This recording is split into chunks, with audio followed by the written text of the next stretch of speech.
করবার কারণে আল্লাহ পাক যে আল্লাহ ফিরাউন নমরুদকে মশা দিয়া সাইজ করতে পারে, সে ছাত্র ঘরে দিয়া লেডি ফিরাউন হাসিনারে সাইজ করতে পারবো না? কি ফিরাউন? লেডি ফিরাউন। এই লেডি ফিরাউনকে আল্লাহ সাইজ করে দিয়েছে, সুবহানাল্লাহি ওয়া বিহামদিহি। তো আল্লাহ পাকের গজব কখন আসে? যখন আল্লাহর বিরুদ্ধে যুদ্ধ ঘোষণা করে। আমরা কি আল্লাহর বিরুদ্ধে যুদ্ধ ঘোষণা করব, নাকি আল্লাহ পাকের পক্ষে থাকব, ইমানের পক্ষে থাকব? প্রিয় হাজিরিন, ঘটনাটা মনে বললাম, কিন্তু চাওয়া লাগবে কার কাছে? আয়াতে কারিমা যেটা তিলাওয়াত করেছি, ইয়া আইয়ুহাল্লাযীনা আমানুস্তাঈনু বিস-সাবরি ওয়াস-সালাহ ইন্নাল্লাহা মা'আস সাবিরিন।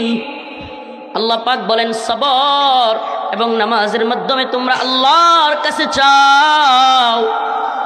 সবর তিন প্রকার: সবর আনিল মাসিয়াত, সবর আনিত তাআত, সবর আনিল মুসিবা। সবর কয় প্রকার? তিন প্রকারের সবর। এক প্রকারের সবর বিপদে পড়লে